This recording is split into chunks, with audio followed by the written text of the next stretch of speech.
Guys it's me ആദി. കഴിഞ്ഞ എപ്പിസോഡിൽ നമ്മൾ ഹെയറിന്റെ ഡീറ്റെയിലിംഗ് ചെയ്തിരുന്നു. അതായത് ഹെഡിൽ ആ ഹെയറിന്റെ ലൈറ്റും ഷെയ്ഡും ഹൈലൈറ്റും ഒക്കെ ചെയ്തിരുന്നു. ഈ എപ്പിസോഡിൽ നമ്മൾ ചെയ്യാൻ പോകുന്നത് മീശ അതുപോലെ തന്നെ ബിയർഡിന്റെ പോർഷൻ, ഐബ്രോ ഒക്കെ ആണ്. അപ്പൊ ഐബ്രോന്റെ പോർഷൻ ഞാൻ എടുത്തിട്ടുണ്ട്. എന്നിട്ട് ഞാൻ ഇറേസർ എടുത്തതിന് ശേഷം, ഇറേസർ ആണ് എടുക്കുന്നത്. ഇറേസർ എടുത്തിട്ട് ഗ്രാഫൈറ്റ് പെൻസിൽ എന്ന് പറഞ്ഞൊരു ടൂൾ ഉണ്ട്, അതായത് ഒരു ബ്രഷ് ഉണ്ട്, അത് ഞാൻ യൂസ് ചെയ്യാണ്. അത് യൂസ് ചെയ്തിട്ടാണ് ഇവിടെ വരയ്ക്കാൻ പോകുന്നത്. ഇവിടെ ചെയ്യുന്നത് ഡ്രോയിങ് അല്ല, ഇറേസ് ആണ് ചെയ്യുന്നത്. അപ്പൊ നിങ്ങൾ ഒപ്പാസിറ്റി ഒരു 52 ഇട്ടിട്ടുണ്ട്. എന്നിട്ട് ഇറേസ് ആണ് ചെയ്യാൻ പോകുന്നത്. യൂസ് ചെയ്യുന്ന ലെയർ എന്ന് പറയുന്നത് ഹെയറിന്റെ ബേസ് കളറാണ്. ബേസ് കളറിൽ തന്നെ നമ്മൾ അത് ഇറേസ് ചെയ്ത് കളയണം ആവശ്യത്തിനനുസരിച്ച്. അപ്പൊ ഇറേസ് ചെയ്യുമ്പോൾ നിങ്ങൾക്ക് ശ്രദ്ധിച്ചാൽ കാണാം, അതൊന്നും കറക്റ്റ് ആയിട്ടല്ല വരുന്നത് ഇറേസ് ചെയ്യുമ്പോൾ. അപ്പൊ നമുക്ക് അവിടെ ഫോഴ്സ് ഫെയ്ഡ് എന്ന് പറഞ്ഞ ഓപ്ഷൻ ആവശ്യമായിട്ട് വരുന്നുണ്ട്. അപ്പൊ നമുക്ക് ഫോഴ്സ് ഫെയ്ഡ് ഓൺ ആക്കണം. അപ്പൊ ഞാൻ ആ ഒരു ഫോഴ്സ് ഫെയ്ഡിന്റെ സെറ്റിംഗ്സിലേക്ക് പോകുന്നുണ്ട്. എന്നിട്ട് ഫോഴ്സ് ഫെയ്ഡ് എന്നുള്ള ഓൺ ആക്കി ആ ലെങ്ത് സ്റ്റാർട്ട് എന്നുള്ള കുറച്ചൊന്ന് കൂട്ടിയിടാണ്. അതായത് നമ്മൾ ഇറേസ് ചെയ്യുമ്പോൾ കറക്റ്റ് ഒരു മുടിയതകൾ എടുക്കുന്ന പോലെ തന്നെ നമുക്ക് തോന്നണം. അത് മാത്രമല്ല, നിങ്ങൾ ആ റെഫറൻസ് ശ്രദ്ധിച്ചാൽ കാണാം, നമ്മുടെ സ്കിന്ന് ആ ഒരു പുരികന്റെ ഉള്ളിലൂടെ കാണുന്നുണ്ട്. ആ ഒരു ട്രാൻസ്പെറന്റ് ആയിട്ടുള്ള രീതിയിൽ കാണുന്നുണ്ട്. അപ്പൊ അങ്ങനെ ആ ഒരു ഫീൽ നമുക്ക് കിട്ടേ വേണം. അപ്പൊ മെയിൻ ആയിട്ട് ആ ബേസ് കളർ, ഹെയറിന്റെ ബേസ് കളറിൽ തന്നെ നമ്മൾ ഇറേസ് ചെയ്യാന്നുള്ളതാണ് ആദ്യം ചെയ്യുന്നത്. വേണമെങ്കിൽ നമുക്ക് കളേഴ്സ് യൂസ് ചെയ്തിട്ട് അങ്ങനെ ചെയ്യാം, പക്ഷെ അതിലും ബെറ്റർ ഇറേസ് ചെയ്യാന്നുള്ളതാണ്. അപ്പൊ ഞാൻ ആ ലെയറിന്റെ ഒപ്പാസിറ്റി ഒന്ന് കുറയ്ക്കുകയാണ്. എന്തിനാന്ന് വെച്ചാൽ അടിയിലുള്ള റെഫറൻസ് കാണുകയും നമുക്ക് കുറച്ചും കൂടി എളുപ്പത്തിൽ ഇറേസ് ചെയ്തെടുക്കാനും പറ്റും. അപ്പോൾ ആ ഒരു സ്റ്റെപ്പാണ് ഇവിടെ കാണുന്നത്. ഞാൻ ഇറേസ് ചെയ്യാണ് ചെയ്യുന്നത്. നിങ്ങൾക്ക് കാണാം, നമുക്ക് കറക്റ്റ് ആയിട്ട് അത് കാണുകയും ചെയ്യാം, ഒപ്പം നമുക്ക് ഇറേസ് ചെയ്തെടുക്കുകയും ചെയ്യാം. ഓക്കെ, ആ ഒരു സ്റ്റെപ്പ് കറക്റ്റ് ആയിട്ട് നിങ്ങൾ നോക്കാം. അപ്പൊ ആ ഒരു രീതിയിൽ ചെയ്ത് കഴിഞ്ഞാൽ കുറച്ചുകൂടി ബെറ്റർ ആയിട്ട് നമുക്ക് ആ ഒരു ഐബ്രോന്റെ ഭാഗം നമുക്ക് ചെയ്യാൻ പറ്റും. പിന്നെ എന്ന് വെച്ചാൽ ഐബ്രോന്റെ ഒരു ഐബ്രോയെ ഞാൻ വരയ്ക്കുന്ന ഈ ഒരു വീഡിയോയിൽ കാണിക്കുന്നുള്ളൂ. സെയിം സ്റ്റെപ്പ് തന്നെയാണ് നമ്മളിവിടെ ചെയ്യുന്നതെന്ന് വെച്ചാൽ, നേരെയുള്ള ഇമേജ് ആയതുകൊണ്ട് തന്നെ ഈ ഐബ്രോ നമ്മൾ ജസ്റ്റ് ഒന്ന് കോപ്പി ചെയ്ത് ഫ്ലിപ്പ് ചെയ്തിട്ട് അപ്പുറത്ത് എടുത്ത് വെക്കുകയാണ് ചെയ്യുന്നത്. കാരണം സ്ട്രെയിറ്റ് ആയിട്ട് ഉള്ള ഒരു പോയിന്റ് ഓഫ് വ്യൂവിലുള്ള ഒരു ഇമേജ് ആണ്, അതുകൊണ്ടാണ്. ഓക്കെ, നമുക്ക് നോക്കാം. അപ്പൊ ആ ഒരു പോർഷൻസ് ഒക്കെ കറക്റ്റ് ആയിട്ട് റേസ് ചെയ്തെടുക്കുക. വളരെ സമയം എടുത്തിട്ട് ചെയ്താൽ മതി നിങ്ങൾ ചെയ്യുമ്പോൾ. അതുപോലെ തന്നെ ആ ഒരു സ്റ്റാർട്ടിങ് പോർഷൻ ഉണ്ടല്ലോ, ആ ഒരു ഐബ്രോന്റെ അവിടെയും അതുപോലെ തന്നെ ഉള്ള കുറച്ച് ലൈൻസ് ഉണ്ട്. അപ്പൊ നിങ്ങൾ ഒപ്പാസിറ്റി നോക്കാം, 31 ആണ് ഇട്ടിരിക്കുന്നത്. അത് നിങ്ങൾക്ക് ഇറേസ് ചെയ്യണ്ട. ചിലപ്പോൾ നിങ്ങൾ നിങ്ങളിപ്പോൾ ഒരു വേറൊരു ഇമേജ് വരയ്ക്കാൻ നോക്കാന്ന് വിചാരിക്കുക. ചിലപ്പോൾ നിങ്ങൾ എടുക്കുന്ന റെഫറൻസിൽ ഇത്ര അധികം ഇറേസ് ചെയ്യേണ്ട ആവശ്യമോ കാര്യങ്ങളൊന്നും ഉണ്ടാവില്ല. അപ്പൊ അതിനനുസരിച്ച് നിങ്ങൾ ഒപ്പാസിറ്റി സൈസ് ഒക്കെ എന്ന് പറഞ്ഞാൽ ഡിപ്പെൻഡ് ചെയ്യുന്നത് നിങ്ങളുടെ റെഫറൻസും നിങ്ങൾ ചെയ്യുന്ന ഡ്രോയിങ് അനുസരിച്ചാണ്. ഒരിക്കലും ഞാൻ ഈ വരയ്ക്കുന്ന ഒപ്പാസിറ്റിയോ അല്ലെങ്കിൽ ഈ ഒരു സൈസോ നിങ്ങൾ കീപ്പ് ചെയ്തിട്ട് കാര്യമില്ല. ഓക്കെ, അല്ലെ ഫോളോ ചെയ്തിട്ട് കാര്യമൊന്നുമില്ല. അപ്പൊ ഞാൻ ആ ഒരു പോർഷനാണ് വരയ്ക്കുന്നത്. അപ്പൊ നിങ്ങൾക്ക് ആ ഒരു സ്റ്റെപ്പ് മനസ്സിലാവും കാണുമ്പോൾ തന്നെ എങ്ങനെയാണ് നമ്മൾ ആ ഒരു ഐബ്രോന്റെ പോർഷൻ ഇറേസ് ചെയ്യുന്നതെന്ന്. ആ ഒരു പോർഷൻ ചെറുതായിട്ട് ഞാനൊന്ന് ടൈം ലാപ്സ് ചെയ്യുന്നുണ്ട് കേട്ടോ. അപ്പൊ ഏകദേശം ഓക്കെ ആയിട്ട് വന്നിട്ടുണ്ട് ഇറേസ് ചെയ്തത്. ഇനി നമ്മൾ നെക്സ്റ്റ് ചെയ്യാൻ പോകുന്നത് വെച്ചാൽ ബ്രഷ് എടുക്കുകയാണ്. ഞാൻ ബ്രഷ് എടുത്തിട്ടുണ്ട്, കളർ ഒന്ന് പിക്ക് ചെയ്തിട്ടുണ്ട്. നമ്മൾ എടുക്കുന്ന ബ്രഷ് എന്ന് പറയുന്നത് നിങ്ങൾ ശ്രദ്ധിച്ചാൽ കാണാം ഏത് ബ്രഷാണ് നമ്മൾ ചൂസ് ചെയ്യണേന്ന്. ഹെയർ ഗ്ലോസി എന്ന് പറഞ്ഞൊരു ബ്രഷാണ് നമ്മൾ എടുത്തിട്ടുള്ളത്. ആ ബ്രഷ് യൂസ് ചെയ്തിട്ട് ആ പിക്ക് ചെയ്ത കളർ നമ്മൾ മുകളിലൂടെ ഇങ്ങനെ പെയിന്റ് ചെയ്ത് കൊടുക്കുകയാണ് ചെയ്യുന്നത്. ഓക്കെ, ഞാൻ അൺഡു ചെയ്യുന്നുണ്ട്, കാരണം കുറച്ചുകൂടി സൈസ് കുറവ് വേണം നമുക്ക്. അപ്പൊ നിങ്ങൾക്ക് കാണാം ഏകദേശം നമ്മുടെ റെഫറൻസിനോട് ആ സാമ്യം തോന്നുന്ന രീതിയിൽ നമ്മൾ ചെയ്തെടുക്കാൻ ശ്രമിക്കുക. അപ്പൊ ആ ഒരു കട്ടി നമ്മൾ ഇറേസ് ചെയ്ത് ആ ഒരു കട്ടി കുറച്ചിട്ടുണ്ട് ഐബ്രോന്റെ അല്ലേ. അപ്പൊ അത് കൂടാതെ ഞാൻ ആ ലെയറിൽ തന്നെ വേറെ ലെയേഴ്സ് ഒന്നും എടുത്തിട്ടില്ല. ആ സെയിം ലെയറിൽ തന്നെയാണ് ഞാൻ അതിന്റെ മേലെ കൂടെ ഞാൻ കളേഴ്സ് യൂസ് ചെയ്തിട്ട് വരയ്ക്കുന്നത്. അപ്പൊ നിങ്ങൾക്ക് കാണാം ഭയങ്കരമായിട്ട് ആ കളേഴ്സും കൂടി യൂസ് ചെയ്ത് വരച്ചപ്പോൾ കുറച്ചുകൂടി ബെറ്റർ ആയിട്ട് വന്നിട്ടുണ്ട്. ഇനി നമുക്ക് കുറച്ച് താഴെ കുറച്ച് ഡാർക്ക് കളറാണ് ഐബ്രോന്റെ. അപ്പൊ ഞാൻ ആ ഡാർക്ക് കളർ യൂസ് ചെയ്തിട്ട് അവിടെ ഷെയ്ഡ് ചെയ്യുന്നുണ്ട്. ഓക്കെ, അപ്പൊ നിങ്ങൾക്ക് കാണാലോ എങ്ങനെയാണ് ആ ഷെയ്ഡ്സ് കാര്യങ്ങളൊക്കെ ചെയ്യുന്നതെന്ന്. പിന്നെ കുറച്ചുകൂടി ലൈറ്റ് ആയിട്ടുള്ള ഒരു കളർ സെലക്ട് ചെയ്തിട്ട് ആ പോർഷനിൽ ഞാൻ അങ്ങനെ ലൈറ്റ് ആയിട്ടുള്ള ഒരു രീതിയിൽ ഷെയ്ഡ് ചെയ്തെടുക്കുന്നുണ്ട്. അപ്പോൾ ഇത്രയാണ് നമ്മൾ മെയിൻ ആയിട്ട് ചെയ്തിട്ടുള്ളത്. അപ്പോൾ ആ ഹൈലൈറ്റ് പോർഷനിലെ ആ ലെയർ സെലക്ട് ചെയ്തിട്ടാണ് നമ്മൾ ആ ലൈറ്റും ഹൈലൈറ്റും കാര്യങ്ങളൊക്കെ കൊടുത്തേക്കുന്നത്. നമ്മൾ ഇറേസ് ചെയ്തിരിക്കുന്നത് നിങ്ങൾക്കറിയാലോ, നമ്മൾ ഇറേസ് ചെയ്തിരിക്കുന്നത് നമ്മുടെ ഹെയറിന്റെ ബേസ് ആ ഒരു ലെയറിലാണ്. ഇനി നമ്മൾ സോഫ്റ്റ് ഇറേസർ യൂസ് ചെയ്തിട്ട് ഒന്ന് സൈഡൊക്കെ ഒന്ന് ജസ്റ്റ് ഒന്ന് ഇറേസ് ചെയ്തൊന്ന് സോഫ്റ്റൻ ചെയ്യാം കേട്ടോ. സോഫ്റ്റ് ഇറേസർ അല്ലെങ്കിൽ എയർ ബ്രഷ്, എയർ ബ്രഷിനാണ് നമ്മൾ സോഫ്റ്റ് ഇറേസർ എന്ന് പറയുന്നത്. ആ ഒരു പോർഷൻ യൂസ് ചെയ്തിട്ട് നല്ല ഭംഗിക്ക് ഇതേപോലെ ചെയ്തെടുക്കുക. ഓക്കെ, ഐബ്രോന്റെ ഏകദേശം നമ്മൾ വരച്ചു കഴിഞ്ഞിട്ടുണ്ട്. ഇനി നമുക്ക് ആ മീശയുടെ പോർഷനാണ് നോക്കാനുള്ളത്. അപ്പോൾ മറ്റേ ഐബ്രോ ഞാൻ വരയ്ക്കുന്നില്ല, ജസ്റ്റ് ക്ലിപ്പ് ചെയ്ത് വെക്കുകയാണ് കോപ്പി ചെയ്തിട്ട്. സോ ഞാൻ ആ ഭാഗം ഒന്ന് കട്ട് ചെയ്ത് കളഞ്ഞിട്ടുണ്ട്.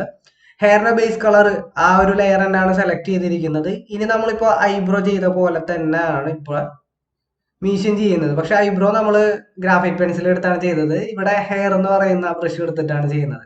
കാരണം വ്യത്യാസമുണ്ട്. ഐബ്രോ എന്ന് പറഞ്ഞാൽ സിംഗിൾ ലൈൻസ് ആയിട്ട് ആണ് നമ്മൾ സാധാരണ വരയ്ക്കുന്നത്. അതുകൊണ്ട് തന്നെ നമുക്ക് അങ്ങനത്തെ ഗ്രാഫിക് പെൻസിൽ മതി. പക്ഷെ ഇവിടെ നമുക്ക് ഹെയർ ബ്രഷ് തന്നെ വേണം. കാരണം എന്നാൽ ആ ഒരു മീശയുടെ ആ ഒരു കറക്റ്റ് ആ ഒരു ഫീല് കിട്ടുള്ളൂ നമുക്ക് വരയ്ക്കുമ്പോൾ. അപ്പൊ നിങ്ങൾക്ക് ശ്രദ്ധിച്ചാൽ അറിയാം എങ്ങനെയാണ് നമ്മൾ ചെയ്യുന്നതെന്ന്.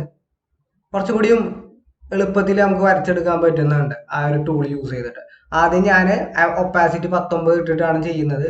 കാരണം എന്ന് വെച്ചാൽ താഴെയും മുകളിലും നമുക്ക് കുറച്ച് ലൈറ്റ് ആക്കി കൊണ്ടുവരണം. കാരണം നിങ്ങൾക്ക് ആ ഒരു റെഫറൻസ് നോക്കിയാൽ തന്നെ മനസ്സിലാവും. ആ റെഫറൻസിൽ തീരെ മീശ ഉണ്ട് എന്നാലോ ഭയങ്കര ട്രാൻസ്പെറന്റ് ആയിട്ടാണ് ഉള്ളിലെ ആ സ്കിന്നിന്റെ പോർഷനൊക്കെ ശരിക്കും എടുത്ത് കാണിക്കുന്നത്. ഒരു ട്രിമ്മഡ് പോലത്തെ ഒരു മീശയാണ് എടുക്കുന്നത്. അപ്പൊ നമുക്ക് ആ ഒരു ലെവലിലേക്ക് കൊണ്ടുവരണമെങ്കിൽ പയ്യെ പയ്യെ നമ്മൾ ഒപ്പാസിറ്റി കൂട്ടി കുറച്ചും ഇങ്ങനെ റേസ് ചെയ്ത് കൊണ്ടുവരണം. റേസ് ചെയ്യാൻ വേണ്ടി യൂസ് ചെയ്യുന്നത് ഹെയർ ബ്രഷ് തന്നെയാണ്. നിങ്ങൾക്ക് കാണാൻ ഞാൻ റേസ് ചെയ്യുന്ന ഒരു സ്റ്റൈല്. അപ്പൊ ഈ ഒരു ലെവലിൽ നമുക്ക് ട്രിംഡ് ആയിട്ടുള്ള ടൈപ്പ് മീശ കാര്യങ്ങളൊക്കെ നമുക്ക് ഒക്കെ ആയിട്ട് വരച്ചെടുക്കാൻ പറ്റും. ഓക്കെ, ഞാൻ ഏകദേശം ആ ഒരു ലെവലിലേക്ക് വരച്ച് വരച്ച് കൊണ്ടുവരുന്നുണ്ട്. നിങ്ങൾക്ക് ശ്രദ്ധിച്ചാൽ കാണാം. ഞാൻ സ്മഡ്ജ് ടൂൾ എടുത്തിട്ട് ജസ്റ്റ് അതിന്റെ ലോവർ പോർഷനൊക്കെ ജസ്റ്റ് ഒന്ന് സ്മഡ്ജ് ചെയ്യുന്നുണ്ട്. കുറച്ചുകൂടി ഫ്ലോ ആയിട്ട് എടുക്കാൻ വേണ്ടിയിട്ടാണ് താഴോട്ട് ഇങ്ങനെ സ്മഡ്ജ് ചെയ്തെടുക്കുന്നത്. കാരണം ഹാർഡൻ ആയിട്ടുള്ള ആ ഒരു പോർഷൻസ് ഒക്കെ കുറച്ചുകൂടി ആ മീശയുടെ ആ ഒരു അറ്റം മാത്രമാണോ ചെയ്യുന്നത്. രണ്ടറ്റവും ചെയ്യുന്നുണ്ട്, മുകളിലും താഴെയായിട്ട് കുറച്ച് ആ ഹാർഡായിട്ട് എടുക്കുന്ന ഭാഗങ്ങളൊക്കെ ജസ്റ്റ് ഒന്ന് ബെറ്റർ ആക്കി എടുക്കാൻ വേണ്ടിയിട്ടാണ് ആ ഒരു ടൂൾ എടുത്തിട്ട് യൂസ് ചെയ്യുന്നത്. അപ്പൊ നിങ്ങൾ ചെയ്യുമ്പോഴും അതുപോലെ തന്നെ ഈ ഒരു സ്റ്റെപ്പ് തന്നെ ഫോളോ ചെയ്യുക. ഇനി ചിലപ്പോൾ നിങ്ങൾ വരയ്ക്കുന്ന ആ ഒരു ഇമേജ് അനുസരിച്ചിരിക്കും. ചിലപ്പോൾ നിങ്ങൾ വരയ്ക്കുന്ന ഇമേജ് കുറച്ചുകൂടി ഭയങ്കര ടഫ് ആയിട്ടുള്ള ഒരു നല്ല കട്ടിയിലുള്ള മീശയൊക്കെ ആണെങ്കിൽ അതിന്റെ ആവശ്യമില്ല. ഓക്കെ, നമ്മൾ വീണ്ടും ഇറേസർ എടുക്കുകയാണ്. ഇവിടെ എയർ ബ്രഷ് ആണ് എടുക്കുന്നത്. അതെന്ന് വെച്ചാൽ നമ്മ ഇപ്പോൾ വരച്ചിട്ട് കുറച്ച് കയറി ഇറങ്ങി പോയിട്ടുള്ള പോർഷൻസ് ഒക്കെ ഉണ്ടാവും സ്മഡ്ജ് ചെയ്തപ്പോൾ. അതൊന്ന് ഇറേസ് ചെയ്തൊന്ന് സെറ്റ് ആക്കാൻ വേണ്ടിയിട്ടാണ് ആ ഒരു ഇറേസർ ഞാൻ എടുത്തിട്ടുള്ളത്. അപ്പൊ നിങ്ങൾക്ക് ഏകദേശം കാര്യങ്ങളൊക്കെ മനസ്സിലായിട്ടെന്ന് വിചാരിക്കുന്നു. എന്തെങ്കിലും ഡൗട്ട്സ് ഒക്കെ കമന്റ് ബോക്സിൽ ചോദിക്കാം. ഓക്കെ, ഇനി നമുക്ക് ഇറേസ് ചെയ്യാനുണ്ട്. കാരണം ഇതിലും കട്ടി കുറവാണ് വേണ്ടത്. അപ്പൊ ഞാൻ വീണ്ടും ഹെയർ ബ്രഷ് എടുത്തിട്ട് ഒപ്പാസിറ്റി ഒരു 55ലേക്ക് എടുത്തിട്ട് വീണ്ടും ഇറേസ് ചെയ്യാണ്. ഇവിടെ ഇറേസ് ചെയ്തപ്പോൾ ഒന്ന് ഗൈഡ് ചെയ്യാൻ വേണ്ടിയിട്ട് നമ്മളുടെ ഔട്ട്ലൈൻ ഒന്ന് ഓൺ ചെയ്തിട്ടുണ്ട് കേട്ടോ. കാരണം ഔട്ട്ലൈൻ നോക്കിയിട്ട് എത്രത്തോളം വേണമെന്ന് മനസ്സിലാക്കിയിട്ടാണ് ഞാൻ ഇപ്പോൾ ഇറേസ് ചെയ്യുന്നത്. ഒപ്പാസിറ്റി വീണ്ടും കുറച്ചിട്ട് വീണ്ടും ഇറേസ് ചെയ്യാണ്.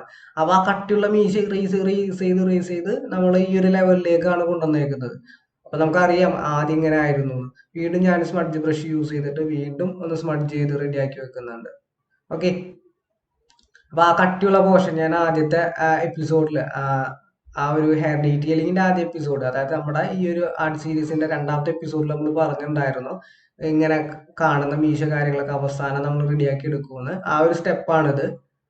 അപ്പൊ ഞാൻ ആ സോഫ്റ്റ് ഇറേസർ യൂസ് ചെയ്തത് കൂടാതെ കുറച്ചുകൂടി ഒന്ന് ഫിനിഷിങ്ങിന് വേണ്ടിയിട്ട് വീണ്ടും എയർ ബ്രഷ് തന്നെ എടുത്തിട്ട്, എയർ ബ്രഷ് അല്ല ഹെയർ ബ്രഷ് എടുത്തിട്ട് നമ്മൾ ഒപ്പാസിറ്റി ഒക്കെ കുറച്ചിട്ട് ചെയ്യുന്നുണ്ട്. ഓക്കെ, ഇനി അതുപോലെ തന്നെ ആ മീശയുടെ താഴെയുള്ള താടിയുടെ ആ ഒരു പോർഷൻ ഉണ്ട്, അതും ചെയ്തെടുക്കണം. കാരണം അവിടെ അത്ര കട്ടിയില്ലല്ലോ. അപ്പൊ അതും നമ്മൾ ഇതേപോലെ തന്നെ സെയിം സ്റ്റെപ്പ് തന്നെയാണ്, സെയിം പ്രൊസീജിയർ തന്നെയാണ് ചെയ്യുന്നത്. ആ ഒരു പോർഷൻ നമ്മൾ ചെയ്തെടുക്കുക. അപ്പൊ നിങ്ങൾക്ക് ഏകദേശം ആ ഹെയർ ഒക്കെ എങ്ങനെയാണ് ചെയ്യേണ്ടതെന്ന് മനസ്സിലാവുന്നുണ്ട്. ആ ട്രിക്ക് ഒക്കെ എങ്ങനെയാണ് ചെയ്തെടുക്കേണ്ടതെന്ന് മനസ്സിലായിട്ടുണ്ടാവും. സാധാരണ നമ്മൾ ബേസ് കളർ ചെയ്യുമ്പോൾ തന്നെ അങ്ങോട്ട് ഹെയർ വരച്ച് വെക്കല്ല ചെയ്യുന്നത്. ചെയ്യാൻ പറ്റും അങ്ങനെ, ഫോട്ടോഷോപ്പ് പോലുള്ള ആപ്ലിക്കേഷൻസ് ഒക്കെ കുറച്ചുകൂടി എളുപ്പമാണ്. പക്ഷെ ഇതുപോലുള്ള മൊബൈൽ ആപ്ലിക്കേഷനിലൊക്കെ കുറച്ചുകൂടി എളുപ്പം ഇങ്ങനത്തെ സ്റ്റെപ്പാണ്. കുറച്ച് ടൈം എടുക്കുമെങ്കിൽ നമുക്ക് നല്ല പെർഫെക്റ്റ് ആയിട്ട് തന്നെ ആ ഒരു ഹെയറിന്റെ പോർഷൻ വരച്ചെടുക്കാൻ പറ്റും. അപ്പൊ നിങ്ങൾക്ക് കാണാം ഞാൻ എങ്ങനെയാണ് വരച്ചെടുക്കുന്നതെന്ന്. വളരെ സമയമെടുത്ത് സാവധാനം വരയ്ക്കുമ്പോൾ ആ ഒരു പോർഷനും കറക്റ്റായിട്ട് നമുക്ക് ശരിക്കും ആ സ്കിന്നിന്റെ ആ ഒരു ഷെയ്ഡും കാര്യങ്ങളും ഉള്ളിലൂടെ കാണുന്നുണ്ട് ആ ഹെയറിന്റെ. അപ്പൊ ആ ഒരു ലെവലിൽ തന്നെ നമുക്ക് ഇതിലും വരച്ചെടുക്കേണ്ടതായിട്ടുണ്ട്. അത് മാത്രമല്ല, ഹെയർ വരയ്ക്കുമ്പോൾ നിങ്ങൾക്ക് അറിയേണ്ട ആയിട്ടുള്ള മെയിൻ ആയിട്ടുള്ള കാര്യം എന്ന് വെച്ചാൽ ഒരിക്കലും അതിന്റെ അറ്റൊന്നും ഭയങ്കര സോളിഡ് ആയിട്ട് എടുക്കരുത്. കുറച്ചുകൂടി സോഫ്റ്റ് ഒക്കെ ആയിട്ട് എടുക്കണം. സോ അതിന്റെ രീതിയിൽ തന്നെ ഞാൻ വീണ്ടും എയർ ബ്രഷ് യൂസ് ചെയ്തിട്ടൊന്ന് സെറ്റ് ചെയ്യുന്നുണ്ട്. ഓക്കെ, ജസ്റ്റ് ഒന്ന് ടൈം ലാപ്സ് ചെയ്യട്ടെ. കാരണം നിങ്ങൾ കണ്ട് അതേ സ്റ്റെപ്പ് തന്നെയാണ്. ഇനി നമ്മൾ ആ താടിയുടെ പോർഷനും അതുപോലെ തന്നെ ചെയ്യാണ്. സെയിം സ്റ്റെപ്പ് തന്നെയാണ് ഇറേസർ യൂസ് ചെയ്തിട്ട്. അതായത് എയർ ബ്രഷിന്റെ റേസർ യൂസ് ചെയ്തിട്ട് ഞാൻ ചെയ്തെടുക്കുകയാണ്. ആ സെയിം സ്റ്റെപ്പ് തന്നെ കീപ്പ് ചെയ്ത് പോവാണ്. അപ്പൊ നിങ്ങൾക്ക് കാണാം താടിയുടെ പോർഷനും അതുപോലെ തന്നെ നമ്മൾ ചെയ്ത് കൊണ്ടുവരുന്നത്. അപ്പൊ ഏകദേശം നമ്മുടെ ആ റെഫറൻസിനോട് ഒബ്സർവ് ചെയ്ത് അതിനോട് രീതിയിൽ വരുന്ന രീതിയിലാണ് നമ്മൾ താടിയും കാര്യങ്ങളൊക്കെ ചെയ്തെടുക്കുന്നത്. താടിക്ക് ഹൈലൈറ്റ് കൊടുക്കാനുണ്ട്, മീശക്ക് ഹൈലൈറ്റ് ഇവിടെ കൊടുക്കേണ്ട ആവശ്യമില്ല. കാരണം വളരെ നൈസ് ആയിട്ടുള്ള മീശ ആയതുകൊണ്ട് തന്നെ കൂടുതൽ കളേഴ്സ് ഒന്നും അതിൽ വരുന്നില്ല. നമുക്ക് അവസാനത്തെ പോർഷനിൽ താടിക്ക് നമുക്ക് കൊടുക്കാം കുറച്ചുകൂടി ബെറ്റർ ആയിട്ടുള്ള കളേഴ്സ്. കാരണം ഒരു വൈറ്റ് ഷെയ്ഡ് താടിക്ക് വരുന്നുണ്ട്. സ്മഡ്ജ് ടൂൾ എടുത്തിട്ട് അറ്റൊക്കെ ജസ്റ്റ് ഒന്ന് സ്മഡ്ജ് ചെയ്ത് സെറ്റാക്കി വെക്കുന്നുണ്ട്. കുറച്ചുകൂടി മിനുസപ്പെടുത്തുകയാണ്. കാരണം നമ്മൾ ഈ ഫേസിന്റെ ഷെയ്ഡൊക്കെ വരുമ്പോൾ നല്ല ഭംഗിയായിരിക്കും ഒക്കെ എടുക്കുന്നത് കാണാൻ വേണ്ടിയിട്ട്. അതുകൊണ്ടാണ് ആ ഒരു ലെവലിൽ നമ്മൾ ചെയ്തെടുക്കുന്നത്.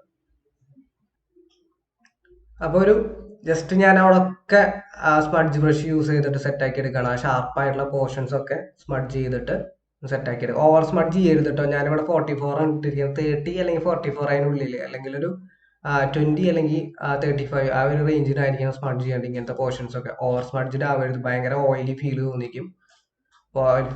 എന്താ പറയാ, ഒരുമാതിരി ഇമേജ് സ്മഡ്ജ് ചെയ്ത് വെച്ചേക്കുന്ന ഒരു ഫീൽ ആയിരിക്കും. ആ റിയലിസം എന്നുള്ള രീതിയിൽ നിന്ന് വിട്ടു പോകുന്നത്.